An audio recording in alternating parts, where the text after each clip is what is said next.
Coming in hot. A little hot. Are you ready to get rid of that frickin' stock suspension Hell yes, I am. and get something great? Yes. I'm gonna make my Wilbers. suspension great. Wilbers to the rescue. Cruising down the highway, feeling so alive. Got that German voodoo magic riding by my side. Wilbers keep me floating, every bump turns to air. Like I'm flying on a carpet with the wind in my hair.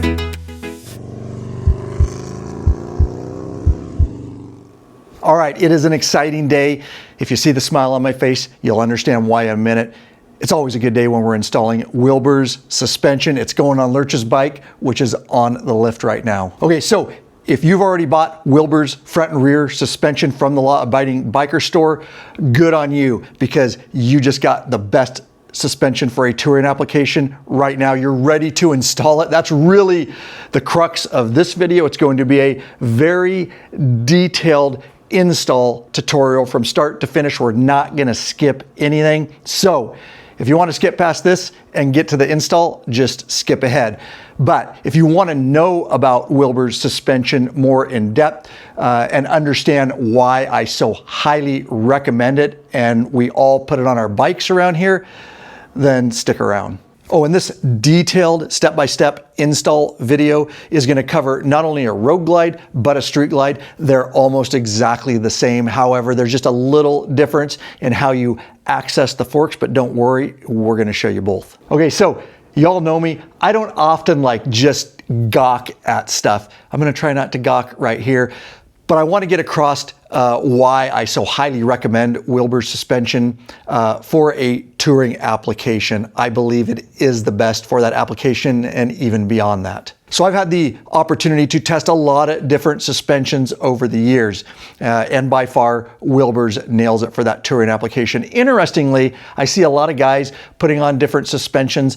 A lot of those suspensions are like performance suspensions, and although they're good, they're really suited for like a racetrack. And I guarantee that 99.9% of the people putting those suspensions on are not on a racetrack. So because we long distance tour, we ride thousands of miles cross country every year, we want something that's matched to a touring application that's very comfortable. I'll kind of get into my thoughts on it here and how it rides in a minute. But not only that, I did ride Wilbers last year.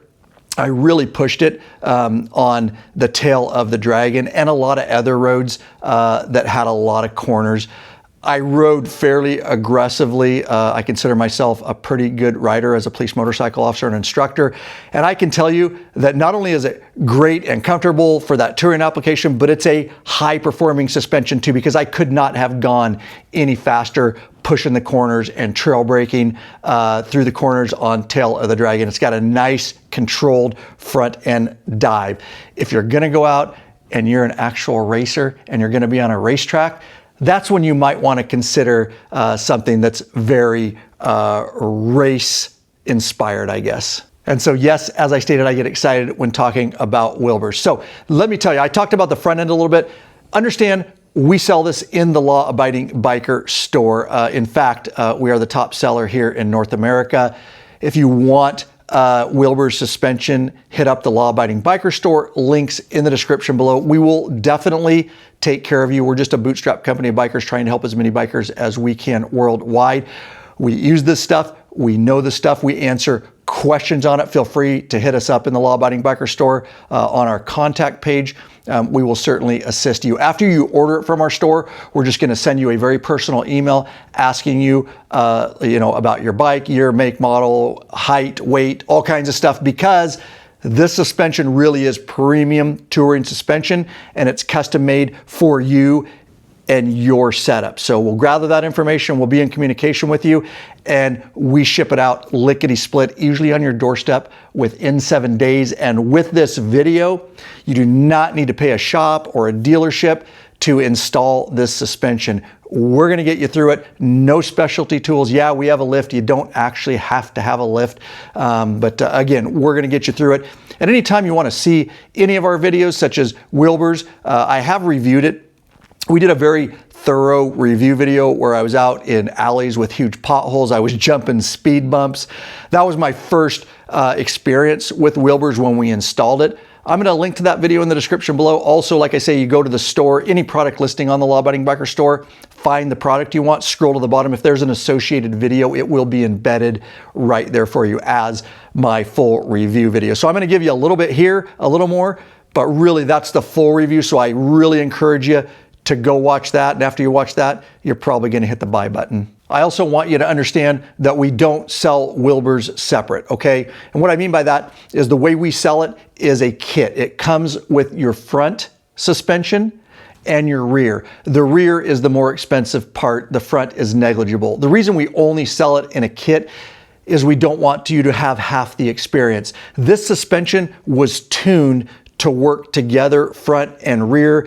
And again, the front is the least of the expense. So we want you to have the full experience. So that's why we only sell it together. And so yes, Wilbers is a premium suspension. Premium suspension is expensive. However, Wilbers is right in there price-wise in line with many of the competitors. However, with Wilbers, you get a lot more, and I'm gonna break that down for you. And like I always say, the stock suspension on not just Harley, but all bikes from the factory is just mediocre. So it's one of the first things that I think you should do, especially if you do really like to lay on a lot of miles. A lot of people, you know, rush to exhaust and intakes, and that's all great, and we suggest that too. We carry all that stuff in the Law Abiding Biker store. But absolutely, the first thing I did to my 24 Street Glide when I got it, to make it more comfortable and definitely have better performance all the way around, was to install the Wilbers suspension. So now I want to talk a little bit more about the ride of Wilbers in my experience, and also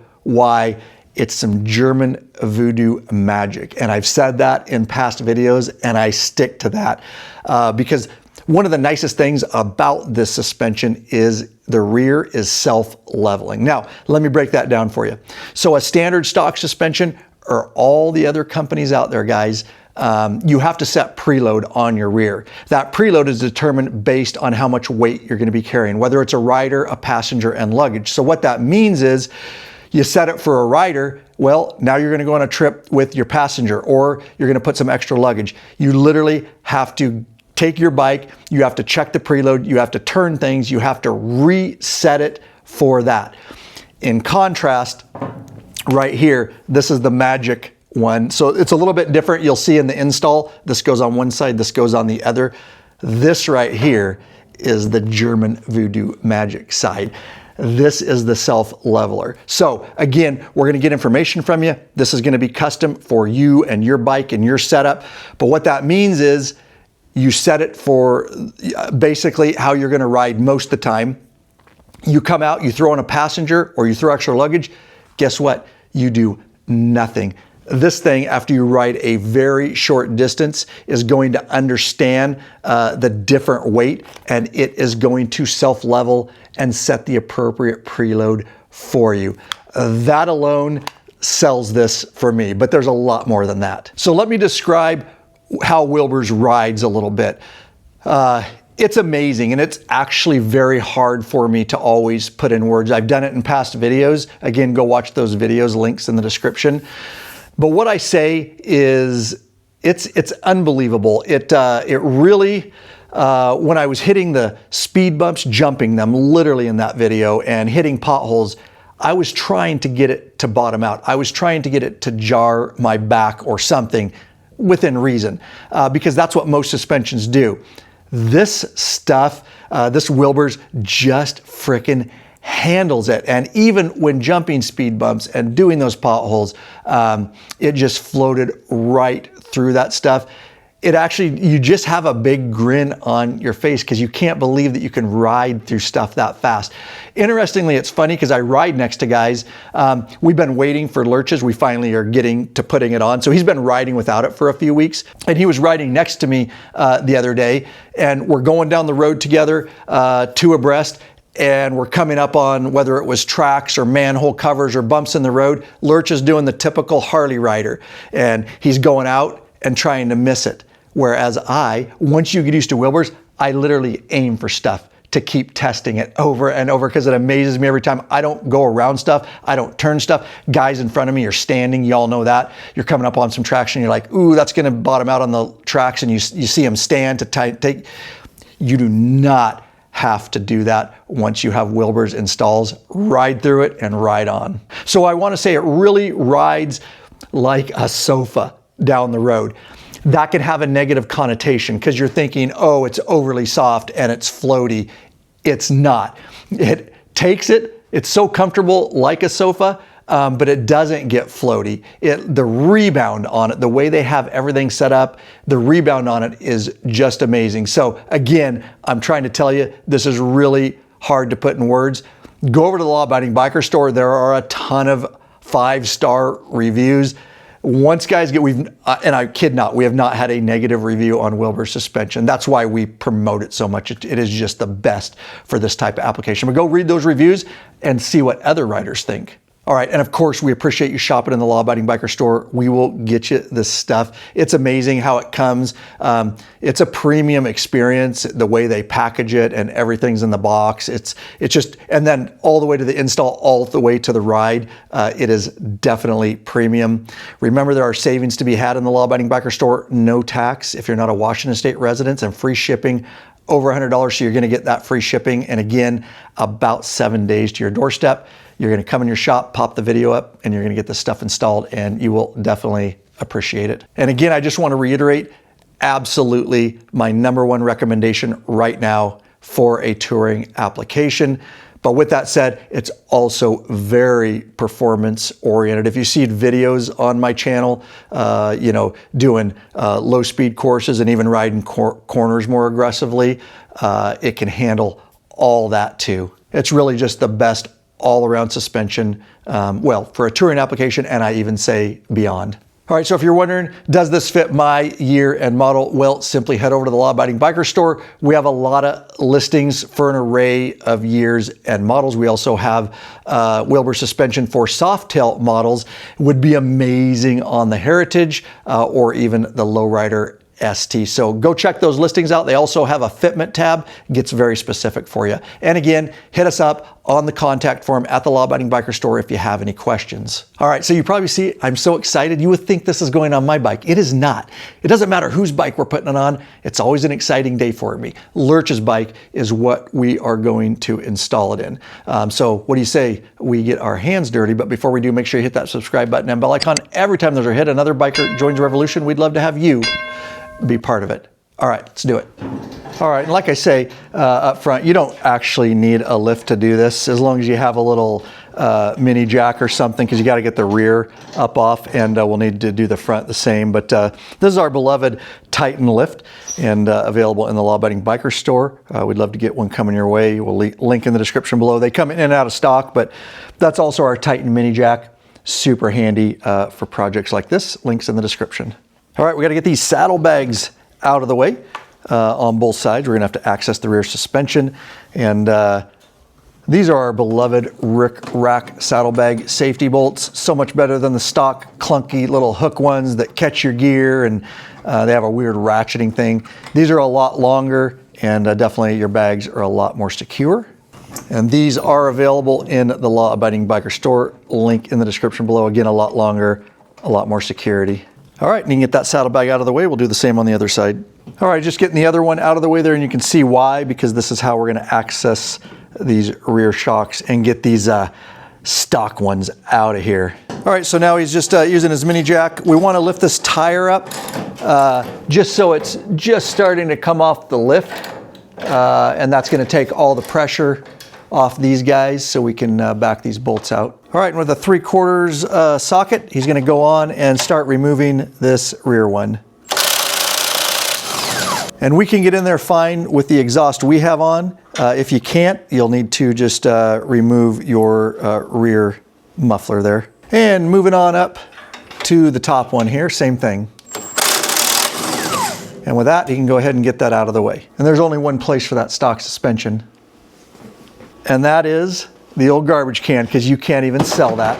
All right, and of course, moving around, and we'll do the same thing on this side. All right, you're gonna be using your stock bolts that we took out of the stock shocks there, a little blue Loctite on those guys. So the one with the coil springs is your right side Wilbers shock, and you can see we've nicely placed the Wilbers up and facing to the rear. He's gonna go ahead and get that in place, and he's gonna get that top bolt at least finger started at this point. And so you'll see as he lines that up with the rear, it's not quite lined up. This is where we're gonna have to move the bike up or down to get that hole lined up with the shock. Okay, so Lurch and I are just gonna work together. If you're by yourself, you're gonna have to do it, jump around, check, so a partner's helpful. But he's just gonna start going down with the bike. He's gonna start letting it down, and I'm gonna let him know when I think this guy is nice and lined up. Stop right about, yeah, right about there. Let's try that. All right, so I think we got this guy lined up. I'm gonna go ahead and try to finger start this bolt, and I can always let Lurch know to go up or down, but oh, dude. Got it. We nailed it, teamwork. Okay, so we're gonna get these started. We are not going to tighten these down with an impact. We're actually gonna torque them, but he'll at least get them moved all the way in there. And moving around to the bottom one there. And again, just getting it snug at this point. All right, so we're ready to go on with the left side, the side that has the German Voodoo Magic Wilbers sticker Nivomat to the rear, rubber boot down, white sticker goes to the front. So he's gonna go ahead and start moving this into place here, kind of positioning it there. And he's got blue Loctite on our original bolt there. He's gonna start here with the bottom one. And those have to be lined up real good, so just make sure you don't have stuff at an angle or anything like that. Again, if you need to remove your muffler, do that, but we do not. And again, he'll just get this started. We're not actually gonna do any more than that. We'll get torque wrenches in a bit. Okay, so admittedly, getting this side lined up now could be just a little bit of a bear. It definitely helps to have two people if you can. You can get leverage other ways too, but he's gonna try to line up that top bolt. But in order to do that, we're real close. I'm just gonna have to pull down on this rear wheel. It's off the lift here, and see if we can work together here. And now I'm still taking just a little pressure off of it here, and he's gonna go ahead and get his tool on there, start working that guy in, and looks like we got it. I didn't have to pull real hard, just enough to get just a little bit there. And with that said, that's why we say we found doing the bottom bolt on this side first, because we've got the right side on. Do the bottom bolt here first. It's easier, especially if you have to work around a muffler and stuff. It's just much easier to get this bolt in straight up top while someone's pulling down on the wheel just a little bit. This is what we found from our experience. And no, like I said up front, you don't have to have a lift. That's just the way we did it. If you were on the ground and just had a mini jack and the wheel off a little bit, you could literally have one of your buddies or your spouse or whatever just put their foot on the bottom of your wheel and use their weight to pull down a little bit. Just to get that guy lined up. All right, we're gonna torque stuff now, and these are our beloved torque wrenches. We've been using them for a lot of years. We absolutely love them. Very affordable, calibrated, audible, and visual, because they are digital. Amazing. I'll link to them in the description below for you. Okay, so he's going up with his torque wrench now. 63 to 70 foot-pounds is what he's looking for here. And he's gonna start with the top one there. And he's got a visual on there on his torque wrench, and there you hear the audible. He's got it torqued. And of course, he torqued the bottom one on the other side too, top and bottom. And he's coming over, and he's gonna go ahead and finish the top and bottom here, torquing those down to proper spec. 63 to 70 foot-pounds. And just real quick, we'll get right back into your video. As you can imagine, a lot of man hours and expenses go into keeping this channel going strong. There is a way you can support us by becoming a patron member. I will link to it in the description below. There are benefits for becoming a member, such as t-shirts and stickers. You get access to the private Facebook group, which is a troll-free zone. It really is nothing but bikers helping bikers in there. You get access to live video broadcasts and chat podcasts early, premium videos up on request, and of course, access to those ride, meetup, and events. We appreciate you considering becoming a patron member. Let's get back into your video. First thing we're gonna do is remove the ignition plate there. And you just got a little plastic trim tool. There's tabs on each side. And you can go ahead and pop that, get it out of the way. Underneath that ignition plate there are two Phillips screws. And he's gonna back both of those out here. And moving on to the other one there. And with those two out, we move up here to the front, and there's one up here. Again, Phillips screw head. And on each side of this are 3/8 inch bolts there. Got that side out. We'll move around to this side and get that one out. And again, 3/8 socket on that. So now we've got all the bolts removed on this plastic housing. We're going to have to go ahead and split it apart. Do not forget we removed a bolt up front, but it's actually a plastic insert and then the bolt goes through that. So make sure you remove this guy. He's going to get a screwdriver in underneath that. And we will pop that guy out of there. Once you get that out, then you can go ahead and commence splitting this apart. Now, on this side on the top, there's a plastic tab. And on this side, down low, is another plastic tab. We'll show that to you in a minute, but just be aware of that when you go to split this apart. All right, with a plastic trim tool, he's just going up near that top tab. He's working into the seam there. And he can just pry apart like that. You can see there's that top tab that he broke free there. And now he can just go ahead and reach underneath here and he's gonna pull that apart. And we can see down in there your plastic tab right down in there at the bottom. Those are the two that you're gonna separate here. And he's gonna go ahead and just work this right piece out of here. Helps to turn the handlebar. And now he'll remove this left side piece. Again, turn the handlebars to help you out there. All right, so with the shark nose, we just showed you how to remove that inner cover. Now for the batwing fairing, we're gonna show you how to remove the media drawer and the inner dash, so to speak here. That's gonna give you access to those top pinch bolts. It's also gonna allow you to see, especially when you're putting your forks back in, to make sure you don't go over the triple trees too much. So you'll definitely wanna get this out of your way and then you can proceed from there. First thing we're gonna do is grab a trim tool, and you want it to be soft plastic, of course, so we don't mar this up, but he's gonna pop that bar lock mechanism, so to speak. It's just got a top cover there and you can see it just pops out there. And popping that off exposes two Phillips screws you can see there, and we will just back both of those guys out. From there, we will pop our media drawer. Of course, just the push button slides out, and then it's a nice even pull on both sides, and that will pop out of the way. And you'll see up in there two spring wheels, and those are kind of in some channels. That's how your drawer rolls back, but just go ahead and leave those guys in place. And from there, we'll move around to the side here, and that's a 5/32 hex head that he's using. There's one of those on each side of that inner fairing piece. And he'll just remove the one on the left side here. From there, we're just gonna get this inner dash piece out of the way. Now, you have to finesse this a little bit. You see, he popped it up over the bar lock key mechanism there. And then you got to work those top ears out and just have a little patience here with this. You can see he got that out. Then he'll get that side. Now the best way to do this, because it is pushing against your tank, is to go ahead and rock it to the side there and then rock one side up. And you're gonna put this back in the same exact way, so be aware how you did that, but it does come out without sliding the tank out of the way. So these two little drawer spring wheels, they can fall out. So we're just gonna get them out of the way. It makes it a little bit easier, and we'll show you how to put them back in. But you'll see there's a channel there. He's gonna grab one, and it's got little metal ears on it, and it pulls out, and you'll see those little metal ears. He'll point to where those go back into. And so the way you put that wheel back in is there's the two tabs there. You'll see a channel. He's gonna put that back into the channel. You can see how he has it oriented there. And once that is in, you can just roll it back into place. And those two wheels basically fit in two little caverns in the rear of the drawer.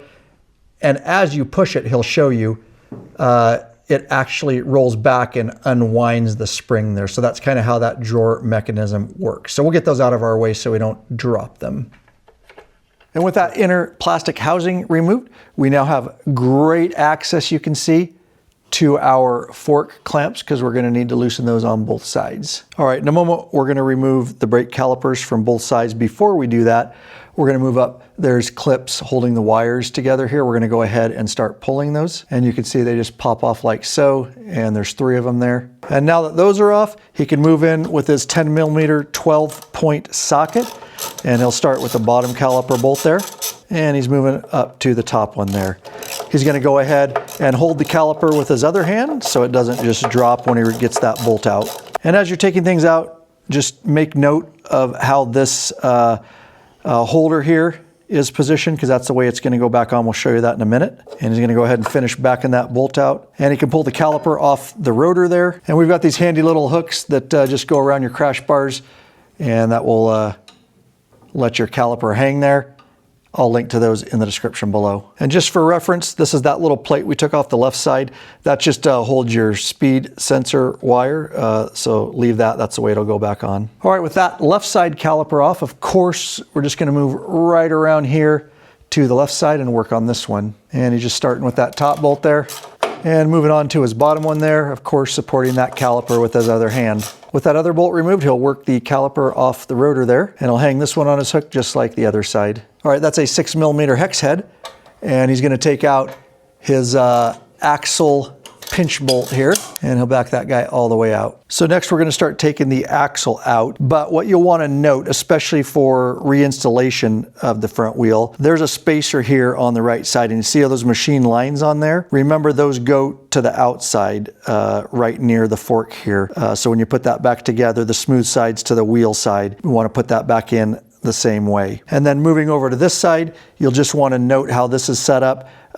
You've got your speed sensor right there. And with a 19mm hex head here on a breaker bar, he's gonna go ahead and commence backing this axle out here. Looks like he got her broke free there, and now he can just start turning that guy out there. Okay, if you're working on the ground, you could always have this on the ground, break all this stuff, and then lift it. But because we already have it lifted, I'm just gonna support it a little bit, so when he backs this axle out more, this doesn't drop and kind of bind things up. If you're working by yourself, just have it on the ground, but I'm kind of supporting it here, and you can see he can back all that out. All right, now he's gonna reach in, and we're gonna work together. You can do this by yourself too, and just work that spacer out of there. And of course, moving to the other side, our speed sensor dropped. And now we can roll that wheel up and out of the way here. With a 1/4" hex head, he can go up and he's gonna start removing his fender bolts on the right side here. There's 2 on the left side. Obviously, we're gonna have to remove these forks and deal with those, so we want that fender out of the way.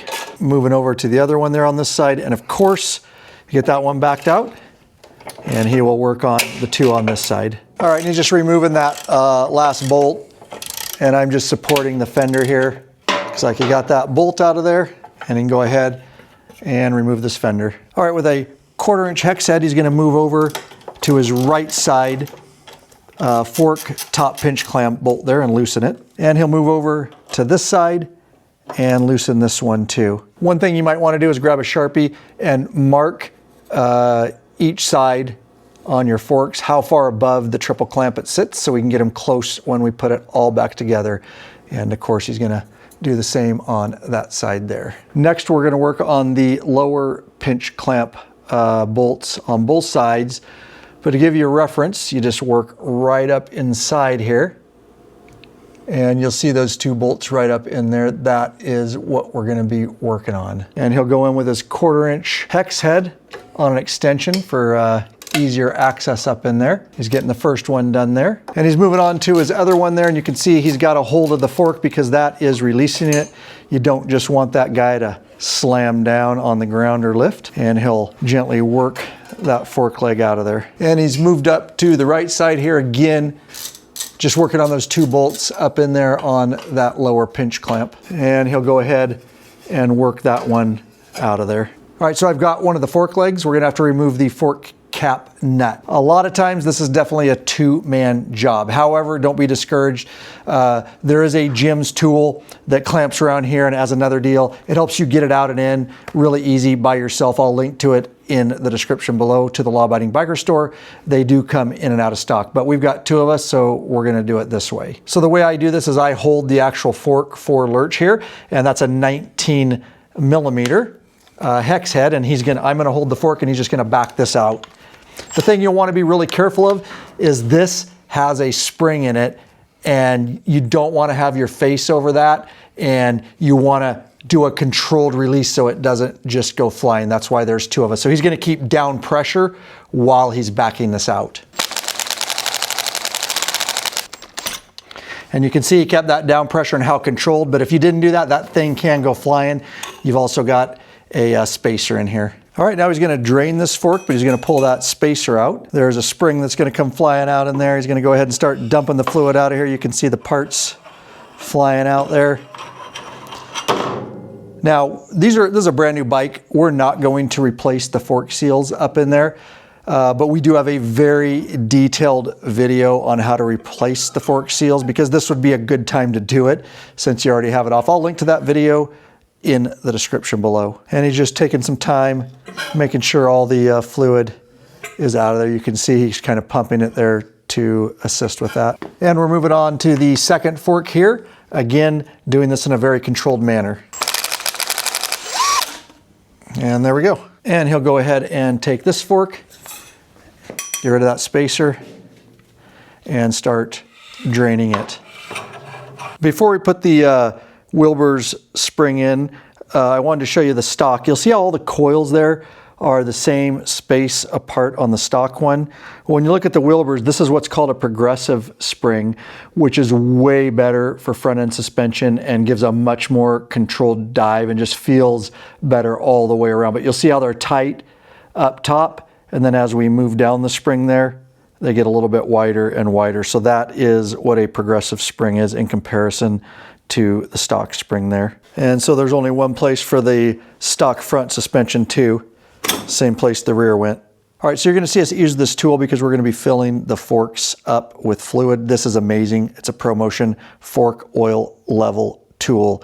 We're gonna use it in a couple different ways. It's available in the Law Abiding Biker store, and I will link to it in the description below for you. So the way this works, obviously you can see it's just a big syringe on one end with a plastic tube, and then down here you have a metal rod. On that metal rod are markings in millimeters, and then you have the blue plate that can clamp down on there. And so essentially the way you're gonna see us use this is you fill the fork up over a little bit, that would be over the top of this. You put this in, it rests on the top of the fork, and then you suck the fluid out, and whatever you have this plate set at, in this case it would be 100 millimeters of air gap. So that's how simple that works. We know this is set at 100 millimeters. There's a reason for that. As we fill this and work the air out of the forks, we'll kind of show you a second way that we're using this. All right, we're gonna fill the forks up with fluid. Make sure that it is all the way down when you start here. This fluid obviously comes in your Wilbers kit. You get 2 jugs of it. And so he's gonna start filling this fork here. And he's looking down in there. He doesn't want to get it too high, and then we're going to show you how we're going to use our air gap tool in a second way. So we're going to be working the air out of these, or degassing them, and they want you to be just about a third below your actual 100 millimeter air gap. And so that's what he's doing. He's just sticking that rod in there for now, using the tool that way to make sure the fluid's at least close to that, but just a little bit below. We just don't want to overfill this too much, because we don't want it coming out the top when we're degassing, but we also want them to degas properly. And again, he's just looking for being just below that 100 millimeter air gap, and it looks like he's there. All right, to degas this, you're gonna pull up and down. Now, when you're on the upstroke, pulling it up, you're supposed to put your hand over the top to create a vacuum. So you could do that, or we found just like a latex glove over it is fine, a good sturdy one. Again, you're just trying to create a vacuum.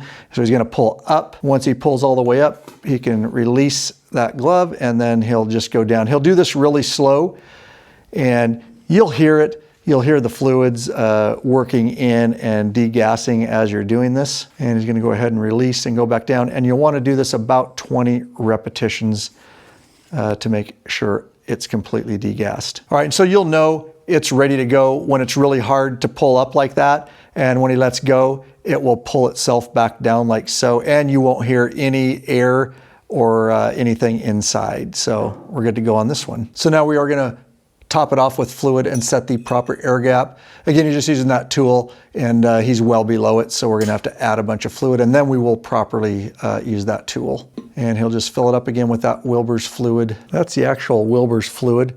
We're not quite sure what's in it, but it's slick. It is slick.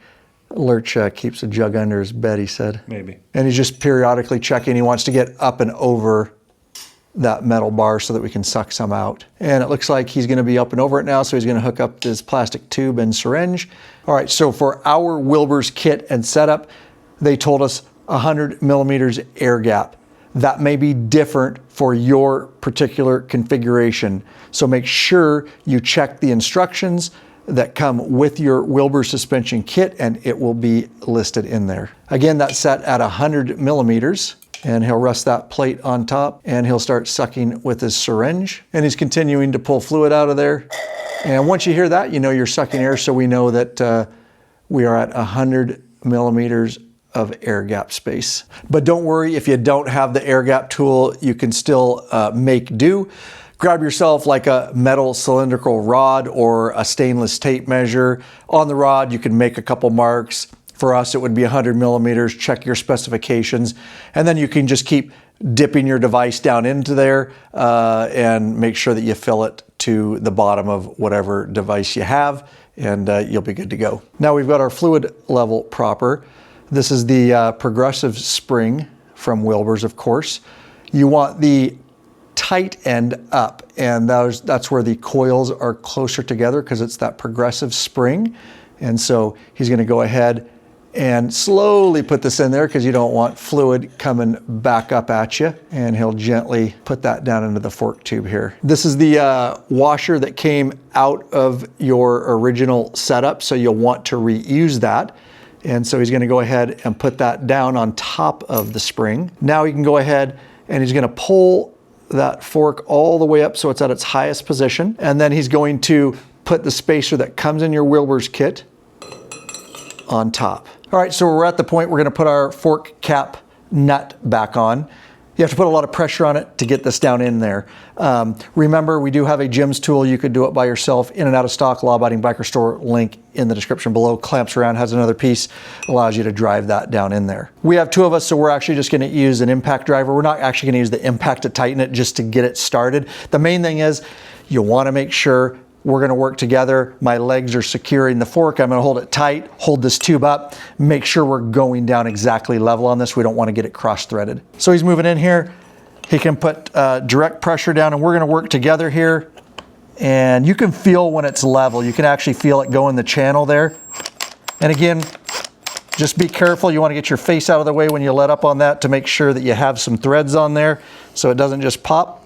And so we're going to stop there with the impact driver, and he's going to finish it here with a regular ratchet, as you can see there.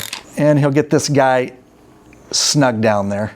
All right, so we filled the other fork, degassed it, all that stuff, just like we showed you. We are ready to go back on the bike with the forks. So make sure you don't mix them up, obviously. You'll know pretty quickly, but make sure the left is on the left. It is marked on the inside if you can't see how it goes.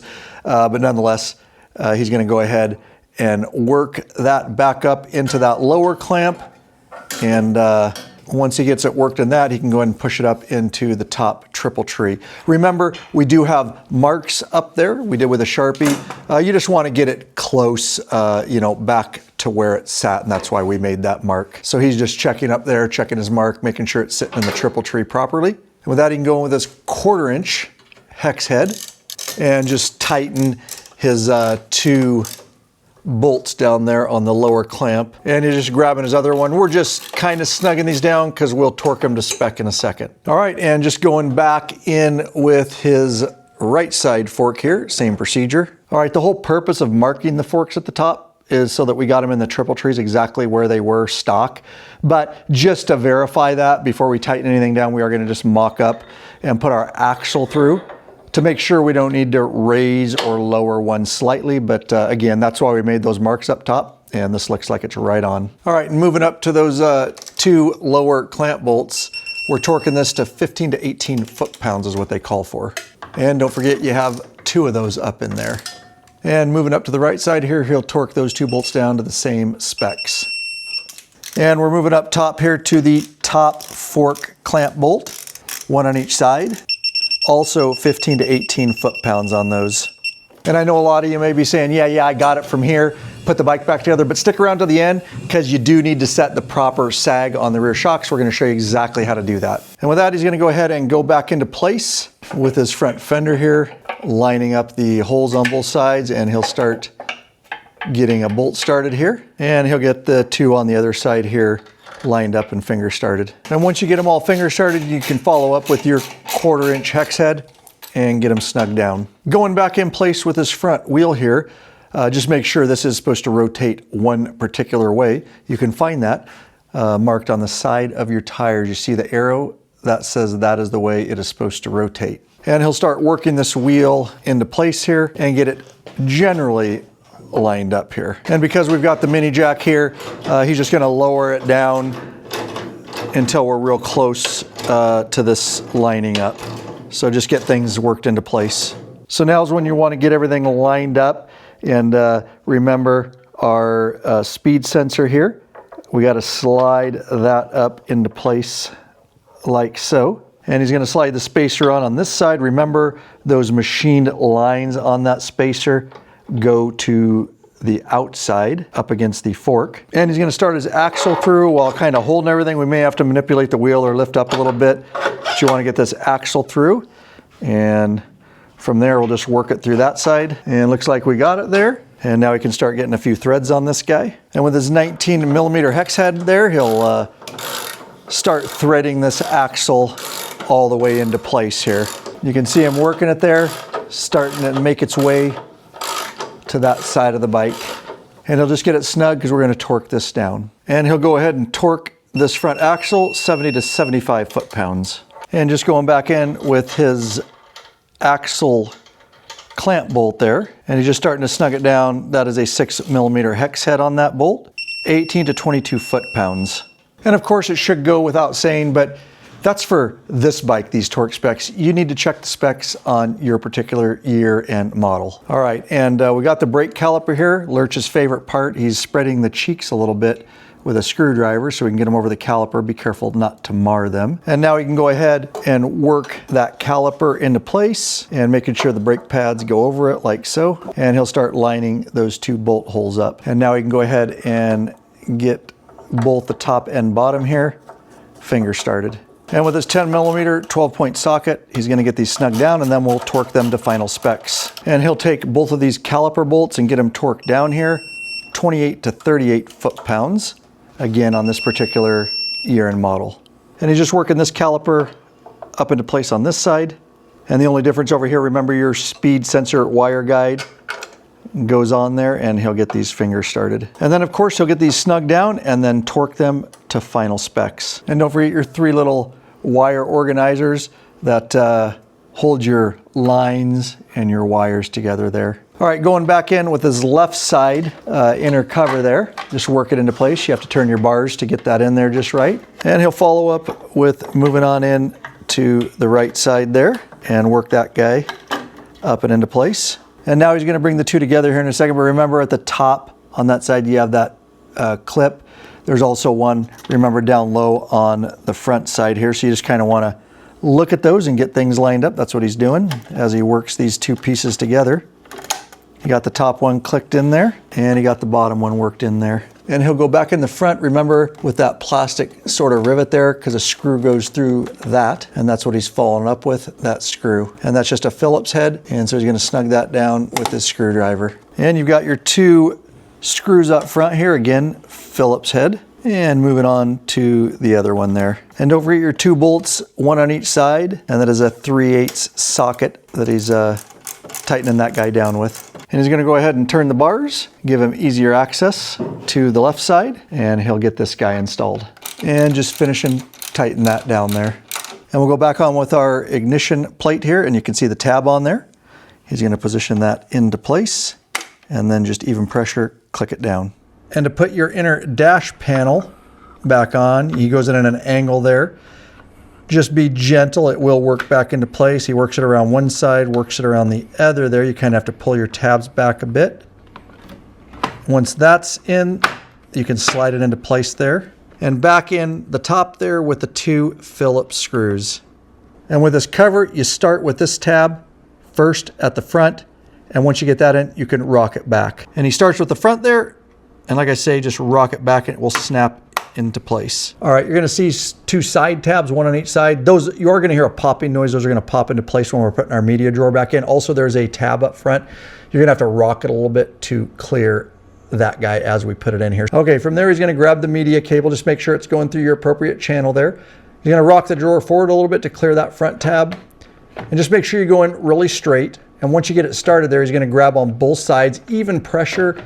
You're situating those rollers and those channels. Again, you're going to hear that pop here, and you'll hear both sides as he works it in there.